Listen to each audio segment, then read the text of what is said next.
Dear students, welcome back to my channel. আজ আমি তোমাদের জন্য নিয়ে এসেছি র্যাপিড রিভিশন সিরিজ। এখানে থাকছে আমাদের মেন যে 6 সাবজেক্টস রয়েছে সেখান থেকে বেশ কিছু ইম্পর্টেন্ট কোশ্চেন্স। মেন সাবজেক্টস বলতে কি তোমরা জানো তো? মেন সাবজেক্টের মধ্যে থাকে nursing foundation, medical surgical nursing, paediatric nursing, community health nursing, mental health nursing and obstetrics. এখান থেকে 60 মার্কসের কোশ্চেন থাকে কিন্তু এন্ট্রান্সে। চলো তবে আর দেরি না করে পড়াশোনা শুরু করা যাক। প্রথমেই আমরা আগের দিনের হোমওয়ার্কটা দেখে নেব। ছিল দেখো, a nursing care plan for a male client with bipolar 1 disorder should include. একটা বাইপোলার ডিসঅর্ডারের পেশেন্টদেরকে কী দেওয়া হয়? বাইপোলার ডিসঅর্ডার অর্থাৎ যেখানে ম্যানিয়া এবং ডিপ্রেশন সাইমultaneously একটা পেশেন্টের মধ্যে আমরা দেখতে পাবো। এই ধরনের পেশেন্টদেরকে একটা কাম অ্যান্ড কোয়াইট এনভায়রনমেন্ট দেওয়া হয় এবং সেফটি প্রোভাইড করা হয়। তার সাথে সাথে আমাদের লক্ষ্য রাখতে হয় যাতে তাকে এক্সটার্নাল স্টিমুলাস আমরা না দিয়ে ফেলি এবং কোনোভাবে তাদেরকে আমরা ট্রিগার করব না। তাহলে এখানে অপশনগুলো দেখো, প্রোভাইড আ স্ট্রাকচার্ড এনভায়রনমেন্ট অর্থাৎ একটা সেফ অ্যান্ড সিকিউর এনভায়রনমেন্ট আমাদের প্রোভাইড করা, যেটা মনে হচ্ছে আমার রাইট অ্যান্সার হতে পারে। আর কি আছে দেখো, designing activities that will require the client to maintain contact with reality. এখানে আমরা ক্লায়েন্টকে রিয়ালিটির সাথে কন্ট্যাক্ট করাচ্ছি। Engaging the client in conversing about current affairs, এখানেও আমরা ক্লায়েন্টকে এনগেজ করছি কারেন্ট অ্যাফেয়ার্সের সাথে বা এক্সটার্নাল এনভায়রনমেন্টের সাথে। আর touching the client provide assurance, পেশেন্টকে কিন্তু আমরা আননেসেসারি টাচ করতে পারি না, এই টাচটাও কিন্তু তাদের কাছে একটা স্টিমুলাস। তাহলে এখানে দেখো অপশন বি, সি এবং ডি, এই তিনটে অপশনেই আমরা পেশেন্টকে একটা এনভায়রনমেন্টের সাথে এক্সটার্নাল স্টিমুলাস দিয়ে তাকে আমরা ট্রিগার করছি। কিন্তু দেখো, প্রোভাইডার স্ট্রাকচার এনভায়রনমেন্ট, এটা কিন্তু আমাদের মিলিওথেরাপির মধ্যে পড়ে যায়। মিলিওথেরাপি তোমরা জানো, মিলিওথেরাপি হচ্ছে একটা থেরাপিউটিক এনভায়রনমেন্ট পেশেন্টকে প্রোভাইড করে যাতে কিনা তাদের সাইকিয়াট্রিক ডিজিজের সাথে তারা কোপ আপ করে উঠতে পারে। তাহলে প্রোভাইডার স্ট্রাকচার এনভায়রনমেন্ট, এটাই কিন্তু এখানকার রাইট অ্যান্সার হবে। ওকে, চলো আজকের ফার্স্ট কোশ্চেন দেখে নেওয়া যাক। What is orthopnoea? Slow breathing, slow breathing বলতে আমরা কি বুঝি? ব্র্যাডিপনিয়া, ব্র্যাডিপনিয়া অর্থাৎ স্লো ব্রিদিং। ডিফিকাল্টি ইন ব্রিদিংকে কি বলা হয়? ডিসপনিয়া। সঙ্গে বলে দিই, ফাস্ট ব্রিদিংকে কি বলা হয়? ফাস্ট ব্রিদিং, ফাস্ট ব্রিদিংকে বলা হয় tachypnoea. Ability to breathe only in upright sitting ও স্ট্যান্ডিং পজিশন, এটা হলো আমার অর্থোপনিয়া ডেফিনিশন। আর রিদিমিক ওয়াক্সিং অ্যান্ড ওয়ার্নিং অফ রেসপিরেশনকে কি বলা হয়? এটা হচ্ছে আমার Cheyne Stokes respiration. Cheyne Stokes respiration. Cheyne Stokes রেসপিরেশনটা কীরকম হয়? পিরিয়ড অফ অ্যাপনিয়া, তারপরে আস্তে আস্তে ব্রিদিংটা আমাদের বাড়তে থাকে, তারপরে আবার কমতে কমতে একটা পিরিয়ড অফ অ্যাপনিয়া এবং আবার স্লো ব্রিদিং থেকে ফাস্ট ব্রিদিং এবং আবার ফাস্ট ব্রিদিং থেকে আবার স্লো ব্রিদিং হয়ে আবার অ্যাপনিয়া।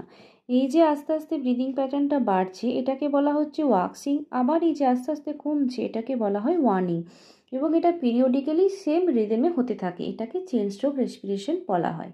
ওকে, চলো next question. The room temperature for phototherapy, ফটোথেরাপির জন্য কোন রুম টেম্পারেচার রাখা হয়? এখানটায় অপশন ডি 26 থেকে 28 ডিগ্রি সেন্টিগ্রেড হবে রাইট অ্যান্সার, কারণ আমাদের এখানে বলা রয়েছে 28 ডিগ্রি সেন্টিগ্রেড বা তার থেকে কম টেম্পারেচার মেনটেন করতে। তাহলে 28 থেকে 30 ডিগ্রি হবে না এবং 24 থেকে 26টা অনেকটা কম টেম্পারেচার হয়ে যাবে, তাই 26 থেকে 28 হবে আমাদের right answer. To perform catheterization, the nurse should place a woman in lithotomy position, dorsal recumbent position, Sims position, Trendelenburg position. পজিশনগুলো তোমাদের আগে দেখিয়ে দিই। এটা হলো সুপাইন পজিশন, এটা হচ্ছে সিমস পজিশন, এটা প্রোন পজিশন, এটা নি চেস্ট পজিশন, এটা ডরসাল রিকাম্বেন্ট এবং এটা হলো লিথোটমি। লিথোটমি পজিশন কখন দেওয়া হয়? ডিউরিং লেবারে দেওয়া হয়, লেবারের সময় চাইল্ড বার্থের সময় আমাদের লিথোটমি পজিশন দেওয়া হয়। সিমস পজিশন কখন দেওয়া হয়? যখন আমরা পেশেন্টকে এনিমা দিই বা যখন কোলোনোস্কোপি হয়, কোলোনোস্কোপি যখন হয় তখন আমাদের সিমস পজিশন দিতে হয়। আর ডরসাল রিকাম্বেন্ট পজিশন আমরা ক্যাথেটারাইজেশনের সময় দিয়ে থাকি, তাহলে অপশন বি ডরসাল রিকাম্বেন্ট পজিশন হবে রাইট অ্যান্সার। ট্রেন্ডেলেনবার্গ পজিশনটা কি? যখন বেডের হেড এন্ডটাকে ডাউনওয়ার্ড করা হয় এবং ফুট এন্ডটাকে এলিভেট করা হয় তখন সেটাকে বলা হচ্ছে ট্রেন্ডেলেনবার্গ পজিশন, এবং এটা যখন রিভার্সেবল হয়, ফুট এন্ডটা নিচে এবং হেড এন্ডটা উপরে, তখন এটাকে বলা হচ্ছে রিভার্স ট্রেন্ডেলেনবার্গ পজিশন, রিভার্স ট্রেন্ডেলেনবার্গ। ঠিক আছে, তাহলে এটা হলো ট্রেন্ডেলেনবার্গ পজিশন। চলো next question. A client arrives at the hospital at 37 weeks gestation with profuse bleeding. Patient আমার 37 উইক্সে আসছে, ব্লিডিং নিয়ে আসছে। She states that it occur suddenly without any noticeable pain. তাহলে পেশেন্টের ব্লিডিংয়ের সাথে কোনো রকমের কোনো পেন নেই এবং সেটা সাডেন হয়েছে। Which condition may the client be experiencing that may require immediate attention. তাহলে এখানে অপশন দেখো, placenta praevia, abruptio placenta, rupture uterus, concealed abruption. এখানে দেখো কনসিল অ্যাব্রাপশন মানে অ্যাব্রাপসিও প্লাসেন্টা প্রিভিয়ার একটা টাইপে কনসিল থাকে, যেখানে কিনা ব্লিডিংটা কিন্তু এই প্লাসেন্টাল ওয়ালের মধ্যে কনসিল হয়ে রয়ে যায়, সেটা কিন্তু বাইরে আসে না। তাহলে এখানটায় কিন্তু আমার ব্লিডিংটা থাকবে না, এখানটায় আমার ব্লিডিংটা নেই। ওকে, রাপচার ইউটেরাসে এখানে পেন থাকে এবং ব্লিডিং থাকে। ইউটেরাস রাপচার হলে কিন্তু এখানটা পেন প্রেজেন্ট থাকবে। ওকে, অ্যাব্রাপসিও প্লাসেন্টাতেও কিন্তু পেনফুল ব্লিডিং হয়, পেনফুল ব্লিডিং এবং ফ্রেশ রেড ব্লিডিং হয়। আর প্লাসেন্টা প্রিভিয়াতে কিন্তু পেনলেস ব্লিডিং হয়। এখানে দেখো আমার অপশনে ছিল, কোশ্চেনে ছিল প্রফিউজ ব্লিডিং হচ্ছে কিন্তু কোনো নোটিসেবল পেন নেই। তাহলে অপশনে প্লাসেন্টা প্রিভিয়া আমাদের রাইট অ্যান্সার হবে। তোমরা সবসময় মনে রাখবে প্লাসেন্টা প্রিভিয়া এবং অ্যাব্রাপসিও প্লাসেন্টার মধ্যে মেন ডিফারেন্স হলো পেন, যেখানে প্লাসেন্টা প্রিভিয়া পেনলেস হয় এবং অ্যাব্রাপসিও প্লাসেন্টা পেনফুল হয়। ওকে, চলো next question. Fluid of choice in burn patient. Burn পেশেন্টদেরকে আমরা কী ধরনের ফ্লুইড রিপ্লেসমেন্ট দিয়ে থাকি? বার্ন পেশেন্টের বডি সারফেস এরিয়া বার্ন হয়ে যাওয়ার জন্য ফ্লুইড লস হতে থাকে এবং সেই কারণে প্রথম 24 আওয়ার্সের মধ্যে আমাদের ফ্লুইড রিসাসিটেশন করতে হয়, যেটা আমরা করে থাকি আরএল দিয়ে। ফ্লুইড অফ চয়েস সবসময় বার্ন পেশেন্টের ক্ষেত্রে কিন্তু RL. Okay, next. Which of the following is a mydriatic? Mydriatic বলতে কি বোঝায়? মাইড্রিয়াটিক হলো পিউপিল ডাইলেটেশন। পিউপিল ডাইলেট কে করে বলো? পিউপিল ডাইলেট করে আমাদের অপশনে অ্যাট্রোপিন। আর অ্যাড্রিনালিন কি করে? অ্যাড্রিনালিন হচ্ছে আমার মিওটিক, মানে আমার পিউপিলকে কনস্ট্রিক্ট করছে। অ্যাট্রোপিন এবং অ্যাড্রিনালিনের ডিফারেন্স আমি খুব ভালোভাবে ফার্মাকোলজির যে টপিকে আমার ভিডিও রয়েছে তার মধ্যে রয়েছে, তোমরা ওখান থেকে পড়ে নিও। Okay, next question. Nurse on SNCU is advised to give 400 ml fluid over 8 hours. Drop factor 60 GTTs per minute. What will be the flow rate? Flow rate calculation আমি তোমাদের শিখিয়ে দিয়েছি কিভাবে করতে হয়। প্রথমে থাকবে অ্যামাউন্ট অফ ফ্লুইড, সেটা আমরা ডিভাইডেড বাই করব, কত সময় দিতে হবে সেটাকে মিনিটে কনভার্ট করব এবং গুণ করব কি দিয়ে? ড্রপ ফ্যাক্টর দিয়ে। তাহলে এখানটায় দেখে নাও কি হলো, এটা আমার অপশন অ্যান্সার হবে 50। তাহলে option B 50 GTT per minute হচ্ছে আমার রাইট অ্যান্সার। জিটিটি কথার অর্থ হলো drop. Okay, next. DMPA is an injectable contraceptive given every. DMPA injectable contraceptive কখন দেওয়া হয়? DMPA এর ফুল ফর্ম কি? DMPA হলো ডিপোট মেড্রক্সি প্রোজেস্টেরন অ্যাসিটেট। এটা কিন্তু আমাদের প্রোজেস্টেরন ওনলি কন্ট্রাসেপটিভ, নামের মধ্যেই রয়েছে এটা প্রোজেস্টেরন ওনলি কন্ট্রাসেপটিভ এবং এটা ইনজেক্টেবল কন্ট্রাসেপটিভ। এটা আমাদের দেওয়া হয় 3 মান্থ ইন্টারভ্যালে এবং এটা কী নামে অ্যাভেলেবেল থাকে? এটা আমাদের অন্তরা নামে গভর্নমেন্টে সাপ্লাই রয়েছে। ওকে, অন্তরা নামে আমরা এটা পেয়ে থাকি। Okay, next question. The normal newborn haemoglobin level. Normal newborn haemoglobin level হলো আমাদের 17 থেকে 20 গ্রাম পার ডিএল। আর যদি অ্যাডাল্ট থাকে তখন কি হবে? অ্যাডাল্ট মেলের ক্ষেত্রে আমাদের নর্মাল হয় 14 to 18 গ্রাম পার ডিএল। আর ফিমেলের ক্ষেত্রে কি হয়? ফিমেলের ক্ষেত্রে হয় 12 to 16 গ্রাম পার ডিএল। ওকে, চলো next question. A lung disease caused by prolonged inhalation of cotton fiber dust. Inhalation of cotton fibre dust যদি প্রলং পিরিয়ড ধরে হয় তখন থেকে কি বলে? ব্যাগাসোসিস। ব্যাগাসোসিস কখন হয়? যখন হচ্ছে আমার ইনহেলেশন অফ সুগার কেন ডাস্ট। সুগার কেন ডাস্ট যদি ইনহেল করে তখন হয় আমার ব্যাগাসোসিস। বাইসিনোসিস কখন হয়? যখন আমাদের কটন ফাইবার ডাস্ট ইনহেল করছে। ফার্মার্স লাং কখন হয়? ফার্মার্স লাং হয় যদি হে অর স্ট্র যদি আমাদের প্রলং পিরিয়ড ধরে ইনহেলেশন হয় তখন হয়। আর নিউমোনিয়া কি তোমরা সবাই জানো? নিউমোনিয়া হচ্ছে ইনফ্ল্যামেশন অফ এয়ার স্যাক, যেটা বোথ লাং বা ওয়ান লাংসে হতে পারে এবং এখানে তোমার যে এয়ার স্যাকগুলো সেগুলো ফ্লুইড দিয়ে ফিল আপ হয়ে যায়, তো এটা হলো pneumonia. Okay, next question. What should be the immediate action in case of severe bleeding? Severe bleeding হলে আমরা কি করব? Apply pressure to the wound, call for medical assistant, put a dressing over the wound, cover it with a pad of soft material. এখানে দেখো, প্রথমে যদি আমার bleeding হয় তাহলে আমাদের ফার্স্ট প্রায়োরিটি হবে ব্লিডিংটাকে বন্ধ করা, তারপরে আমি মেডিকেল অ্যাসিস্ট্যান্ট নেব বা তারপরে আমি ড্রেসিং করব। তাহলে ফার্স্ট ব্লিডিংয়ের আমার ফার্স্ট প্রায়োরিটি হচ্ছে apply pressure to the wound, এটা হবে আমার ফার্স্ট প্রায়োরিটি। তারপরে আমি মেডিকেল অ্যাসিস্ট্যান্ট করব বা সার্জনকে ইনফর্ম করব এবং তার সাথে সাথে আমরা উনটাকে ড্রেসিং করে দেবো এবং সফট একটা মেটেরিয়াল দিয়ে সেটাকে কভার করে দেবো, প্যাড দিয়ে আমরা কভার করে দেবো। ওকে, তাহলে এখানে apply pressure to the wound হবে right answer. Adrenaline dose of anaphylactic shock. Anaphylactic শকে আমাদের অ্যাড্রিনালিন দেওয়া হয় এবং তার ডোজ হচ্ছে 1:1000 0.5 ml, এটা হচ্ছে আমাদের right answer. Next, all are the clinical features of meningitis except. মেনিনজাইটিসের ফিচারের মধ্যে কোনটা পড়ে না? নুকাল রিজিডিটি মেনিনজাইটিসে থাকে, পুয়ার ফিডিং হয়, হাই পিচ ক্রাই বেবিদের থাকে, কনস্টিপেশনের সাথে কিন্তু মেনিনজাইটিসের কোনো রিলেশন নেই, তাহলে এখানে কনস্টিপেশন হবে আমাদের right answer. Next, a client with C4 spinal cord injury is at greatest risk for. C4 spinal cord injury, C4 spinal cord আমাদের কি করে? এটা হচ্ছে আমাদের ডায়াফ্রামকে কন্ট্রোল করে। ডায়াফ্রাম যদি আমাদের কন্ট্রোল করে থাকে এবং সেখানে যদি আমাদের ইনজুরি হয় তাহলে কি হতে পারে? রেসপিরেটরি কম্প্রোমাইজ হবে, কারণ ডায়াফ্রাম তো রেসপিরেটরির সাথেই কানেক্টেড, তাহলে রেসপিরেটরি কম্প্রোমাইজ হবে আমাদের right answer. Next, onset of puberty before the age of 8 years in girls is called. Before the age of 8 years যদি পিউবার্টি অনসেট হয় তখন থেকে কি বলবে? থেলার্কি। থেলার্কি কাকে বলে? থেলার্কি হলো ব্রেস্ট বার্ডিং। ব্রেস্ট বার্ডিং হচ্ছে থেলার্কি এবং এটা কখন হয়?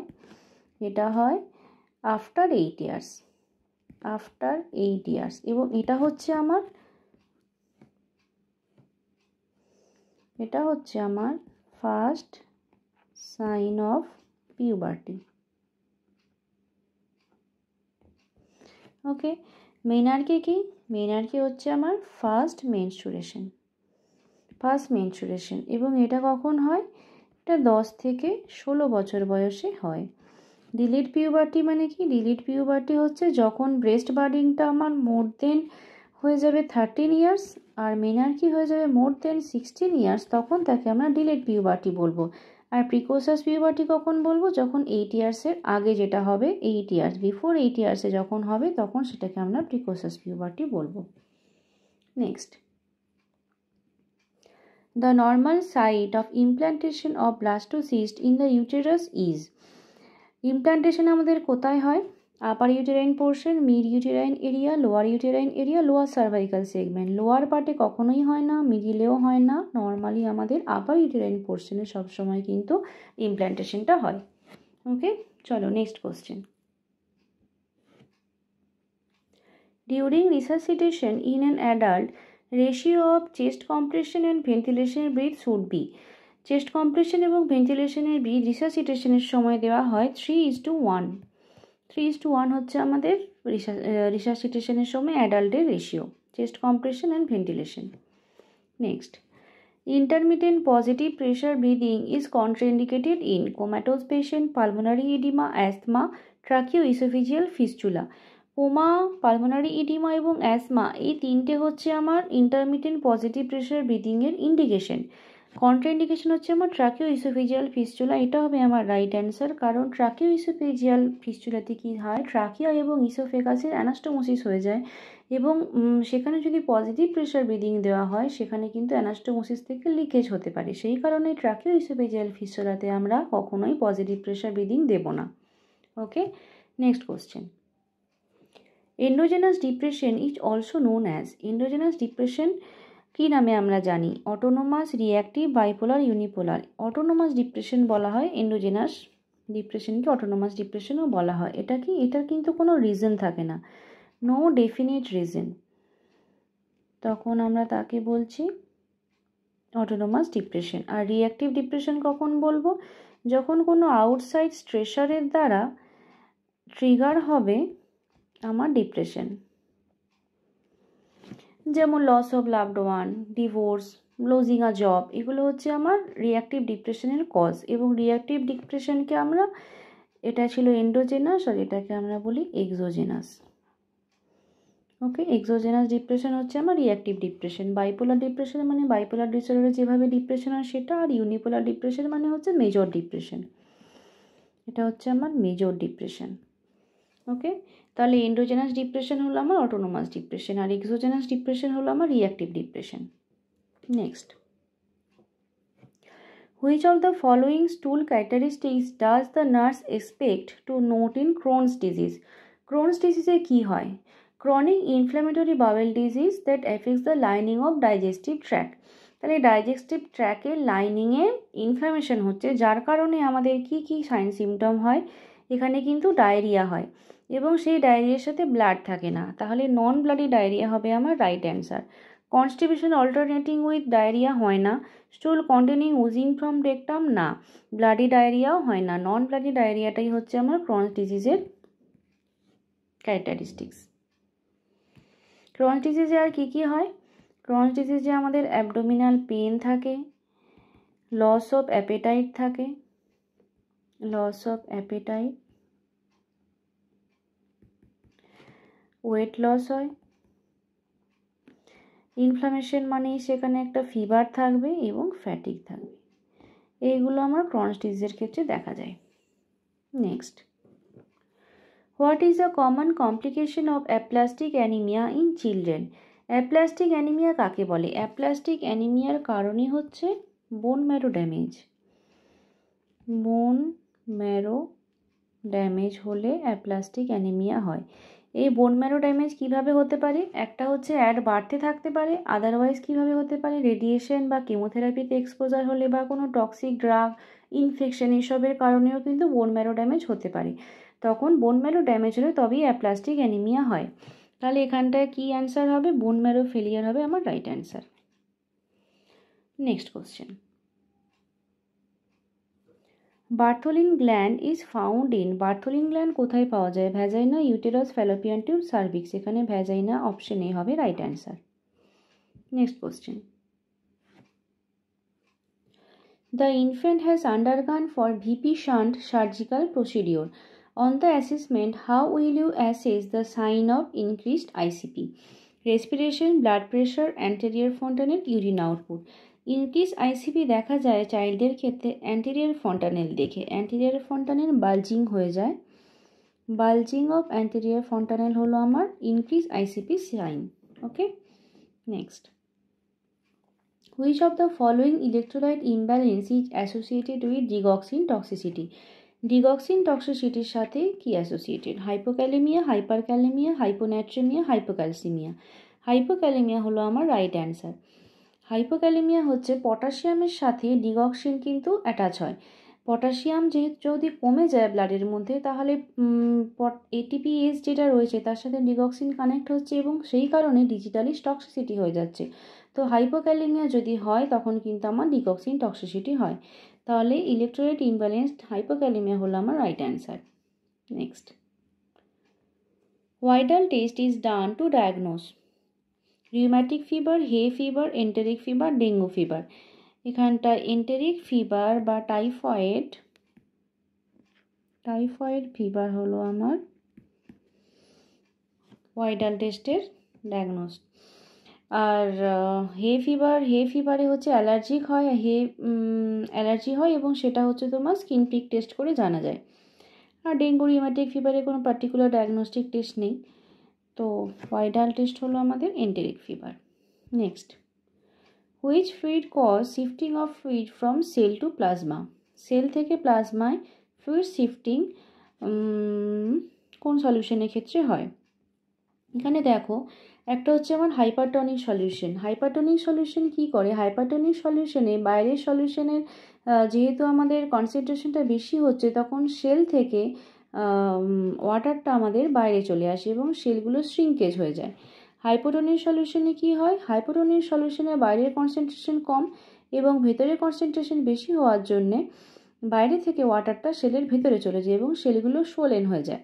আর আইসোটোনিক সলিউশনে কোনো রকমের কোনো ফ্লুইড শিফট হয় না, কারণ সেলের মধ্যের কনসেন্ট্রেশন এবং সেলের বাইরের কনসেন্ট্রেশন দুটোই সেম। তাহলে এখানে কি বলেছিল? Fluid from cell to plasma. Cell থেকে প্লাজমায় কখন আসবে? যদি আমার হাইপারটোনিক সলিউশন থাকে। আমরা যেগুলো নর্মালি ইউজ করে থাকি সেগুলোর এক্সাম্পল তোমাদের বলে দিই। হাইপোটোনিক সলিউশনের মধ্যে আমাদের পড়ে 0.45% NS, এটা হলো আমাদের হাইপোটোনিক সলিউশন। আইসোটোনিক সলিউশন কোনগুলো? নর্মাল সেলাইন যেটা 0.9% যেটা আমরা ইউজ করি, তার সাথে থাকে RL, 5D, এগুলো হলো আমাদের আইসোটোনিক সলিউশন। আর হাইপারটোনিক সলিউশন কোনগুলো? DNS, 10D, 10% ডেক্সট্রোজ, 3% NS, এগুলো হচ্ছে আমার hypertonic solution. Next, most common symptom of alcohol withdrawal is. Alcohol উইথড্রয়ালে দেখো rhinorrhoea, body ache, tremor, diarrhoea. Tremor হলো আমার অ্যালকোহল উইথড্রয়ালের সিমটম। অ্যালকোহল উইথড্রয়াল হলে ট্রেমর দেখা যায় পেশেন্টে। Next, which of the following drug is prescribe to an antenatal mother for foetal lung maturation? Bromocriptine, metoprolol, betamethasone, metoclopramide. বিটামিথাজোন আর তার সাথে থাকে ডেক্সামিথাজোন, এই দুটো drug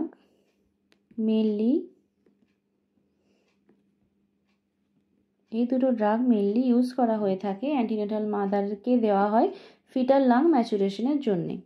okay, next, when serum bilirubin level rises on 3rd and 4th day after birth of the baby due to insufficient hepatic function is known as। এখানে দেখো বলেছে 3rd and 4th ডেতে হচ্ছে আর ইনসাফিসিয়েন্ট হেপাটিক ফাংশনের জন্য হচ্ছে। এখানে option দেখো, pathological, obstructed, physiological, virus. Pathological এবং ফিজিওলজিক্যালের মধ্যে একটা অ্যান্সার আমাদের হবে। প্যাথোলজিক্যাল এবং ফিজিওলজিক্যালের মধ্যে মেন ডিফারেন্স হলো প্যাথোলজিক্যাল জন্ডিস ফর্ম করে উইদিন 24 আওয়ার্স আর ফিজিওলজিক্যাল জন্ডিস আফটার 24 আওয়ার্স। এখানটায় 3rd and 4th day after birth বলেছে, তাহলে এটা আমাদের কি হবে? ফিজিওলজিক্যাল জন্ডিস হবে। ঠিক আছে, next, the most prefer site of administration of IM injection in children under 1 year। 1 বছরের নিচে বাচ্চাদেরকে দেওয়া হয় ভাস্টাস ল্যাটারালিস মাসেলে। কেন দেওয়া হয়? কারণ এটা হচ্ছে বাচ্চাদের ক্ষেত্রে লার্জার মাসেল। আর ডর্সোগ্লুটিয়াল বা ভেন্ট্রোগ্লুটিয়াল অ্যাভয়েড করা হয় কেন? যাতে সায়াটিক নার্ভ আমরা কোনোভাবে ড্যামেজ না করে ফেলি, তার জন্য। তাহলে ভাস্টাস ল্যাটারালিস হলো আমাদের right answer. Next question, which method is used to sterilise laparoscopic instrument? ল্যাপারোস্কোপিতে যে সমস্ত ইনস্ট্রুমেন্টগুলো ইউজ হয়, autoclave, hot air oven, glutaraldehyde solution, hypochlorite solution. Autoclave এবং হট এয়ার ওভেনে দেওয়া যাবে না, তার কারণ ল্যাপারোস্কোপিক ইনস্ট্রুমেন্ট হিট সেন্সিটিভ, তাহলে এই দুটো অপশন বাদ গেল। হাইপোক্লোরাইড সলিউশনে আমরা ডোবাই না ইনস্ট্রুমেন্ট, গ্লুটারালডিহাইড সলিউশনে আমরা ইউজ করি একটা অ্যাজ আ কোল্ড স্টেরিল্যান্ট হিসেবে। ঠিক আছে, তাহলে গ্লুটারালডিহাইড সলিউশন হবে আমার right answer. The obstetrical assessment reveals 3rd pregnancy, first child delivered at 38 weeks, second child delivered at 32 weeks. What is GTPL score? GTPL টা কি বলে দিই? GTPL A G for Gravita. Gravita মানে কতবার সে প্রেগনেন্ট হয়েছে, সেই number of pregnancy. Term deliveries মানে মোর দেন 37 উইক্সের পরে যদি ডেলিভার হয় সেটা হবে আমার টার্ম ডেলিভারি। 37 উইক থেকে 42 উইক্স। প্রিটার্ম ডেলিভারি কোনটা? যদি লেস দেন 37 উইক্স হয় তাহলে হচ্ছে আমার প্রিটার্ম ডেলিভারি হবে। অ্যাবর্শন কোনগুলো? যদি 20 উইক্সের নিচে হয় সেটা অ্যাবর্শন। আর living children, L for living children. আর প্যারা বলতে আমরা কি বুঝি? প্যারা হচ্ছে আমার যখন বেবি ডেলিভার হয়ে যাচ্ছে সেটা হচ্ছে আমার প্যারিটি হিসেবে কাউন্ট হবে। যদি কারো একটা বেবি থাকে এবং সে যদি সেকেন্ড টাইম প্রেগনেন্ট হয় তখন সে গ্র্যাভিটা হবে 2 এবং প্যারা হবে 1। ওকে, তাহলে এখানটায় আমার GTPL স্কোর কী হবে? G ফর আমার গ্র্যাভিটি, তাহলে এটা 3rd প্রেগনেন্সি মানে এখানে G ফর হলো আমার 3। T for term pregnancy. Term pregnancy কোনটা? ফার্স্ট চাইল্ড 38 উইক্সে হয়েছে, যেটা আমার টার্ম প্রেগনেন্সি। সেকেন্ড চাইল্ড হয়েছে কখন আমার 32 উইক্সে। পি ফর আমার হচ্ছে যে প্রিটার্ম হয়েছে আমার সেকেন্ড চাইল্ড 32 উইক্সে। অ্যাবর্শনের এখানে কোনো হিস্ট্রি নেই, তাহলে এটা হবে 0। আর এল ফর লাইভ, দুটো বেবি কিন্তু আমার রয়েছে, তাহলে দুটো আমার লাইভ বার, তাহলে কি হবে 31102। অপশন বি হবে আমার right answer. Okay, next. Iron dextran injection given by. Iron injection আমরা কিভাবে দিই? Intravenous, intramuscular, intraosseous, intradermal. Iron injection আমরা সবসময় ইন্ট্রামাসকুলারলি দিই, ডিপ আইএম ইঞ্জেকশন দিই। আয়রন ইঞ্জেকশন দেওয়ার একটা টেকনিক রয়েছে, এটা দেখো এখানে স্কিনটাকে প্রথমে প্রেস করা হয়, প্রেস করে ইঞ্জেকশন দেওয়া হয় এবং তারপর স্কিনটাকে রিলিজ করে দেওয়া হয়, এবং তার ফলে কি হয়, এই যে ইঞ্জেকশনটা এই জায়গার মধ্যে বন্ধ হয়ে রয়েছে এবং সেটা উজিং হয়ে বাইরে বেরিয়ে আসতে পারে না। এটার একটা নাম রয়েছে, এটা হচ্ছে আমার জেট ট্র্যাক মেথড, এবং জেট ট্র্যাক মেথড ইউজ করেই কিন্তু আমরা আয়রন ইঞ্জেকশন দিয়ে থাকি। ওকে, আয়রন ইঞ্জেকশন দেওয়ার জেট ট্র্যাক মেথডটা হচ্ছে আমাদের right. Next, in laparoscopy gas used is. ল্যাপারোস্কোপিতে কোন গ্যাস ইউজ করা হয়? Carbon dioxide, nitric oxide, oxygen, helium. Carbon dioxide হচ্ছে আমাদের রাইট অ্যান্সার। কার্বন ডাইঅক্সাইড কেন ইউজ করা হয়? কারণ এটা হলো আমার কালারলেস, কোনো রং হয়ে যাচ্ছে না পেটের মধ্যে গিয়ে, এটা সহজেই পাওয়া যায়, ইনএক্সপেন্সিভ। তারপরে হচ্ছে যে তোমার এটা কিন্তু নন ইনফ্লামেবল হয় এবং ব্লাডের মধ্যে খুব সহজেই মিশে যায়। এয়ারের তুলনায় কার্বন ডাইঅক্সাইড আমাদের ব্লাডে খুব সহজেই মিশে যায় বলে ল্যাপারোস্কোপিতে কার্বন ডাইঅক্সাইড হচ্ছে আমার preferred gas. Okay, next. For placenta removal all methods are used except give oxytocin, give massage, control contraction, prostaglandin E1। Placenta রিমুভালের জন্য আমরা অক্সিটোসিন দিয়ে থাকি, ম্যাসাজও করে থাকি, অ্যাবডোমেনে, লোয়ার অ্যাবডোমেনে ম্যাসাজ করতে হয় যাতে আমাদের ইউটেরাসটা টনিসিটি চলে আসে, কন্ট্রোল কন্ট্রাকশন করা হয়, এবং প্রোস্টাগ্ল্যান্ডিন E1 আমরা দিই না। প্রোস্টাগ্ল্যান্ডিন E1 কেন দিই না? কারণ এটা হচ্ছে আমার টনিসিটিটা কমিয়ে দেয় এবং তার সাথে কিনা ব্লিডিং করে, সেই জন্য প্রোস্টাগ্ল্যান্ডিন E1 আমরা দিই না। তাহলে এখানে যেহেতু এক্সেপ্ট রয়েছে তাহলে অপশন ডি প্রোস্টাগ্ল্যান্ডিন হবে আমার right answer. Next, a nurse is caring for a male client with a diagnosis of chronic gastritis. chronic gastritis এর একটা পেশেন্টের কেয়ার দিচ্ছে। The nurse monitors the client knowing that the client is at risk for which vitamin deficiency. ক্লায়েন্টের কি vitamin deficiency হতে পারে? Chronic গ্যাস্ট্রাইটিসে কি হয়? ক্রনিক গ্যাস্ট্রাইটিসে যে স্টোমাকে যে সিক্রেটারি সেলগুলো থাকে যেগুলো থেকে জুস সিক্রেট হয়, সেই সেলগুলো কিন্তু অ্যাট্রোপি হয়ে যায়, যার ফলে জুস সিক্রেশন হচ্ছে না। স্টোমাক থেকে কি জুস বের হয়? বেশিরভাগ হাইড্রোক্লোরিক অ্যাসিড বের হয়। হাইড্রোক্লোরিক অ্যাসিডের তাহলে ল্যাকিং হচ্ছে স্টোমাকের মধ্যে, যেটা কিনা আমার ভিটামিন B12 অ্যাবজর্পশনের জন্য প্রয়োজন। তাহলে ভিটামিন B12 অ্যাবজর্পশন, যেহেতু হাইড্রোক্লোরিক অ্যাসিড থাকছে না, ভিটামিন B12 অ্যাবজর্পশন হচ্ছে না, সেই জন্য আমাদের ভিটামিন B12 এর ডেফিসিয়েন্সি হয় ক্রনিক গ্যাস্ট্রাইটিসের ক্ষেত্রে। বুঝতে পারলে? Next question. Reynolds disease is. Reynolds disease কি? রেনল্ডস ডিজিজে কি হয়, স্মল ব্লাড ভেসেল যেগুলো থাকে আমাদের ফিঙ্গার বা টোজে যেগুলো থাকে সেগুলো স্প্যাজম হয়ে যায়, যার ফলে কি হয়, ব্লাড ফ্লোগুলো কমে যায় সেখানে, সেই কারণে ওখানে স্কিনের কালার চেঞ্জ হয়, কোল্ড স্কিন হয়ে যায় এবং পিন নিডিল সেন্সেশন হয়। মানে দেখো স্কিন কালার চেঞ্জ হচ্ছে, নাম স্কিন বা কোল্ড স্কিন হচ্ছে, warm, tingling or throbbing skin, এবং পেইনফুল সোর্স অন ইউর ফিঙ্গারগুলো সোর হয়ে যাচ্ছে। তাহলে রেনাল্ডস ডিজিজ কী রকমের ডিজিজ হলো? Nervous system, digestive, heart, circulatory, respiratory. এখানে দেখো আমি প্রথমেই বললাম যে তোমার ব্লাড ভেসেলগুলো স্প্যাজম হয়ে যাওয়ার জন্য ব্লাড পৌঁছতে পারছে না, তাহলে এটা কী হবে? হার্ট সার্কুলেটরি ডিজিজ হবে। তাহলে অপশন সি হলো আমার right answer. Next, Rovsing sign is positive in appendicitis, cholecystitis, meningitis, peritonitis. Rovsing সাইনটা কি? দেখো রবসিং সাইন হচ্ছে যখন আমরা পেশেন্টের অ্যাবডোমেনের লেফট লোয়ার কোয়াড্রেন্টে প্যালপেট করব, তখন পেশেন্টের রাইট লোয়ার কোয়াড্রেন্টে টেন্ডারনেস এবং পেন ফিল হবে, এটাকেই পজিটিভ রবসিং সাইন বলা হয়, এবং এটা কিন্তু অ্যাপেন্ডিসাইটিসের ক্লিনিক্যাল সাইন। তাহলে অ্যাপেন্ডিসাইটিস যখন হয় তখন রবসিং সাইন পজিটিভ হয়, তাহলে অপশন এ হলো আমার right answer. A client with acute myoclonic leukemia is being treated busulfan. Which laboratory value should the nurse specifically monitor during treatment with this medication? তাহলে দেখো মায়োক্লোনিক লিউকেমিয়া মানে এখানে বালসালফেন হচ্ছে একটা আমার কেমোথেরাপি ড্রাগ। কেমোথেরাপি ড্রাগগুলো কী করে? কেমোথেরাপি ড্রাগগুলো আমাদের tumour lysis syndrome করে, টিউমারগুলোকে ভেঙে দেয়। তাহলে টিউমারগুলো যদি লাইসিস সিনড্রোম টিউমারগুলোকে ভেঙে দেয়, এর ফলে কি হচ্ছে যে ম্যালিগন্যান্ট সেলগুলো রয়েছে, লিউকেমিয়াতে তো ম্যালিগন্যান্ট সেল তৈরি হচ্ছে, সেই সেলগুলো ব্রেকডাউন হয় এবং সেল ব্রেকডাউন হয়ে যাওয়ার জন্যে ইউরিক অ্যাসিড লেভেলটা আমাদের বেড়ে যায়। তাহলে এখানে option clotting time, uric acid লেভেলটা হবে আমাদের রাইট অ্যান্সার। এবং যেহেতু ইউরিক অ্যাসিড আমাদের কিডনিকে ড্যামেজ করে, সেই জন্য ইউরিক অ্যাসিড লেভেলটা আমাদের মনিটর করে রাখতে হয়। তাহলে এখানটায় option B uric acid level হলো আমার right answer. Next, in family planning, the surgical method of cutting and folding of vas deferens is called tubectomy, ovariectomy, vasectomy, ক্যাস্ট্রেক্টমি।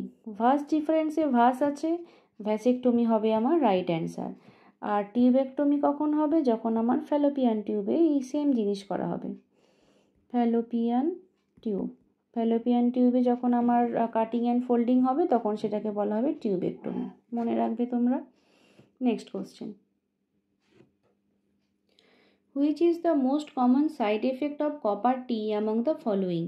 Pen, bleeding, perforation, ectopic pregnancy. এই চারটেই copper টিতে হতে পারে, কিন্তু main যদি আমার মোস্ট কমন সাইড এফেক্ট বলা হয় তাহলে ব্লিডিং হবে আমার right answer. Okay, next, which among the following is correct regarding iron supplementation? Take it along with milk, take it along with lemon juice, take it along with water, take it along with food. Iron supplementation, iron আমাদের বডিতে absorb হয় যখন আমার সাথে vitamin C থাকে। তাহলে এই চারটের মধ্যে লেমন জুসে ভিটামিন সি আছে, তাহলে আমি যদি লেমন জুসের সাথে আয়রনটা সাপ্লিমেন্টেশন নিই তাহলে সেটা আমাদের গাটে গিয়ে ভালোভাবে অ্যাবজর্ব হবে। তাহলে অপশন বি হবে আমার right answer. Next, while giving NG tube feeding, which of the following nursing actions prevent complication? NG tube feeding দেওয়ার সময় আমরা কী করব? Advance tube 2 centimetre, flush with 20 ml of air, provide high Fowler's position, plug the air vent during feeding. এখানে high Fowler's position আমাদের ফিডিংয়ের সময় দিতে হয় কমপ্লিকেশন প্রোভাইড করার জন্য, অ্যাসপিরেশন প্রিভেন্ট করার জন্য। তাহলে অপশন সি হবে আমার right answer. Glucose it added in ORS 2। গ্লুকোজের সাথে ওআরএস কেন অ্যাড করা হয়? Improve the taste, decrease bacterial colonisation of GIT, increase the stability, increase the absorption of sodium. এখানটা increase the absorption of sodium হবে আমার রাইট অ্যান্সার। ওআরএসের মধ্যে glucose থাকে এবং তার কারণে সোডিয়ামটা আমাদের ভালোভাবে অ্যাবজর্ব হয়। তো আমার অপশন ডি হবে আমার right answer. And ABG analysis report shows pH 7.20, PCO2 35 millimeter, HCO3 20 milliequivalent per liter. What will be the interpretation? Metabolic acidosis, metabolic alkalosis, respiratory alkalosis, respiratory acidosis. তোমাদের আমি এবিজি অ্যানালিসিসটা দেখিয়ে দিই কীভাবে করা হয়। দেখো, প্রথমে আমাদের পিএইচটা দেখতে হবে। পিএইচের নর্মাল ভ্যালু হচ্ছে আমার 7.4। 7.4 এর কম হলে হবে আমাদের অ্যাসিডোসিস, আর 7.4 এর বেশি হলে হবে আমাদের অ্যালকালোসিস। এখানটায় কত ছিল আমার পিএইচ? 7.2। তাহলে আমাদের কী হবে? অ্যাসিডোসিস। তাহলে মেটাবলিক অ্যাসিডোসিস আর রেসপিরেটরি অ্যাসিডোসিস মধ্যে একটা হবে আমার রাইট অ্যান্সার। এবারে দেখো, PCO2 কত থাকে? 35 থেকে 45। এখানে কত আছে? PCO2 আছে আমার 35, মোটামুটি নর্মাল রয়েছে। আর HCO3 কত? 22 থেকে 28। এখানে HCO3 কত রয়েছে? 20। তাহলে আমার একটুখানি কম রয়েছে। এখানে দেখো কি হয়, রেসপিরেটরি অপোজিট, অর্থাৎ রেসপিরেটরিতে যখন কার্বন ডাইঅক্সাইডটা কমে যাচ্ছে তখন হয় অ্যালকালোসিস, আর কার্বন ডাইঅক্সাইড যখন বেড়ে যাচ্ছে তখন হচ্ছে অ্যাসিডোসিস। আমার এখানে কিন্তু কার্বন ডাইঅক্সাইডটা নর্মাল ছিল কোশ্চেনে। আর মেটাবলিক কি বলছে? যখন HCO3 যখন বেড়ে যাচ্ছে তখন হয় অ্যালকালোসিস, এবং HCO3 যখন কমে যাচ্ছে তখন হচ্ছে আমার অ্যাসিডোসিস। তোমরা একটা জিনিস মনে রাখবে, যদি PCO2 কার্বন ডাইঅক্সাইডের লেভেলের যদি ফ্ল্যাকচুয়েট করে তখন আমার সেটা রেসপিরেটরি হয়, আর HCO3 লেভেল যদি আমার ফ্ল্যাকচুয়েট করে তখন হয় আমার মেটাবলিক। এটা হচ্ছে একদমই ইজি, মানে একদম বেসিক লেভেলে তোমরা মনে রাখবে যে যখনই নর্মাল ভ্যালুর থেকে কম বা বেশি হচ্ছে আমার HCO3 বা বাইকার্বনেট তখন সেটা মেটাবলিক হয়ে যাবে, এবং যদি কার্বন ডাইঅক্সাইডটা ফ্ল্যাকচুয়েট করে তখন সেটা রেসপিরেটরি হয়ে যাবে। তাহলে এখানটায় দেখো আমার কার্বন ডাইঅক্সাইডটা কিন্তু নর্মাল ছিল, 35টা আমার নর্মাল, কিন্তু HCO3 আমার 22 থেকে 26টা নর্মাল, যার মধ্যে 20 রয়েছে, তাহলে এটা কিন্তু আমার কম রয়েছে, তাহলে এটা এক কথায় মেটাবলিক হবে। ঠিক আছে। আর একটু যদি কমপ্লিকেটেড কোশ্চেন আসে, যে দুটোই দেখছো যে একটু উল্টো পাল্টা হয়ে গেছে, তখন কি করবে? তখন হচ্ছে যে তোমার এটা মনে রাখতে হবে, এই মেটাবলিক ইকুয়াল, মেটাবলিকে হচ্ছে যে তোমার HCO3 বাড়লে অ্যালকালোসিস হয়, HCO3 এবং পিএইচ দুটোই বেড়ে যাচ্ছে তখন অ্যালকালোসিস হচ্ছে, এবং পিএইচ এবং HCO3 দুটোই যখন কমছে তখন অ্যাসিডোসিস হচ্ছে। আর একটা ভাগ থাকে আনকম্পেনসেটেড, পার্শিয়ালি কম্পেনসেটেড এবং কম্পেনসেটেড। কখন বলবো? যখন হচ্ছে যে এই যে কার্বন ডাইঅক্সাইড এবং HCO3 আমি বললাম দুটোর মধ্যে যে কোনো একটা নর্মাল হয়ে রয়েছে, তখন সেটা হচ্ছে আমার আনকম্পেনসেটেড, যেটা আমার কোশ্চেনে রয়েছে। আর পার্সিয়ালি কম্পেনসেটেড কখন? যখন হচ্ছে যে দুটোই অল্টার হয়ে গেছে, যখন তোমাদের একটু বুঝতে অসুবিধা হবে যে কোনটা হচ্ছে, কারণ দুটোই তো আমার নর্মাল রেঞ্জ থেকে ডিরেঞ্জড হয়েছে। তাহলে কার্বন ডাইঅক্সাইডও কমেছে বা বেড়েছে, HCO3ও কমেছে বা বেড়েছে, তখন আমরা কীভাবে বুঝবো? যদি দেখছি আমার HCO3 বেড়ে গেছে এবং কার্বন ডাইঅক্সাইডও বেড়ে গেছে, তখন হচ্ছে যে আমাকে দেখতে হবে HCO3-র সাথে সাথে যদি পিএইচটাও বেড়ে যায়, তখন সেটা হবে আমার মেটাবলিক অ্যালকালোসিস। আর যদি দেখছি যে কার্বন ডাইঅক্সাইডের সাথে আমার পিএইচ কমে গেছে, তখন সেটা হবে আমার রেসপিরেটরি অ্যাসিডোসিস। এই চারটা তোমরা ভালো করে মনে রাখবে, তাহলেই দেখবে তোমরা অ্যান্সার করতে পারছো। আমাদের কোশ্চেনে মেনলি আনকম্পেনসেটেডটাই আসে, বাট কখনো কখনো পার্সিয়ালি কম্পেনসেটেডটাও চলে আসে। ওকে, তাহলে এখানটায় আমার মেটাবলিক অ্যালকালোসিস হবে right answer. Next question. Inspection of uterine cavity by endoscopy with access to the cervix is known as hysteroscopy, salpingoscopy, salpingogram, hysterosalpingography. এখানে ইউটেরাইন ক্যাভিটিকে যখন এন্ডোস্কোপি দিয়ে দেখা হয় সার্ভিক্স দিয়ে, তখন তাকে হিস্টেরোস্কোপি বলে। আর সালপিঙ্গোগ্রাফি কখন বলে? যখন টিউবাল মিউকোসা দেখা হচ্ছে, ফ্যালোপিয়ান টিউবেল মিউকোসাল ওয়াল যখন দেখা হচ্ছে, তখন তাকে হচ্ছে যে বলছি আমরা সালপিঙ্গোস্কোপি। এটাও কিন্তু এন্ডোস্কোপি দিয়েই দেখা হচ্ছে। আর সালপিঙ্গোগ্রাম আর হিস্টেরোসালপিঙ্গোগ্রাফি এই দুটো কখন করা হয়? এগুলো হচ্ছে যে তোমার ইনফার্টিলিটির কজ, মানে ইনফার্টিলিটি কেন হচ্ছে সেটা চেক করার জন্য আমাদের সালপিঙ্গোগ্রাম এবং হিস্টেরোসালপিঙ্গোগ্রাফি করা হয়। এখানে কি দেখা হয়? এখানে হচ্ছে ইউটেরাইন ক্যাভিটিতে কোনো রকমের কোনো ইরেগুলারিটিস আছে কিনা এবং ফ্যালোপিয়ান টিউবটা ঠিকঠাক আছে কিনা, পেটেন্সি রয়েছে কিনা, সেটা চেক করার জন্যে সালপিঙ্গোগ্রাম এবং হিস্টেরোসালপিঙ্গোগ্রাফি করা হয়। Okay, next question. Identify the high risk infant among the following.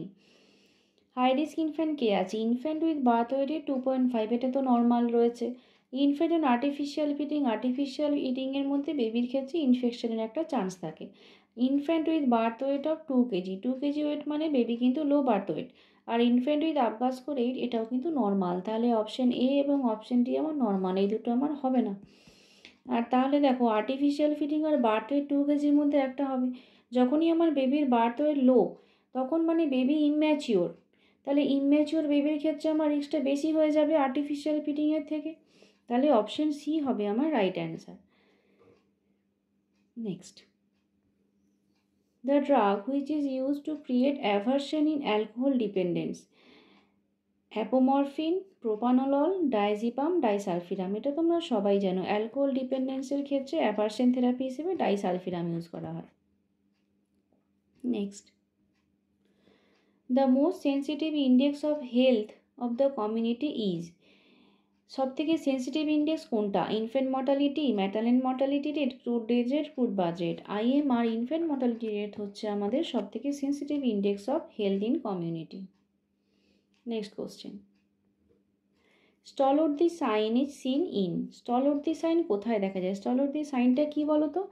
এটা হচ্ছে যে যখন আমাদের প্লাসেন্টা, এই ইউটেরাইন ওয়াল এবং এখানে এই জায়গায় যদি আমার প্লাসেন্টাটা থাকে, তখন বেবির হেড এই জায়গায় থাকছে এবং কি হচ্ছে, যখন আমরা বেবির হেডটাকে একটু প্রেশার দিচ্ছি, তখন দেখবো যে ফিটাল হার্ট রেট আমি আর শুনতে পাচ্ছি না বা স্লো হয়ে গেছে।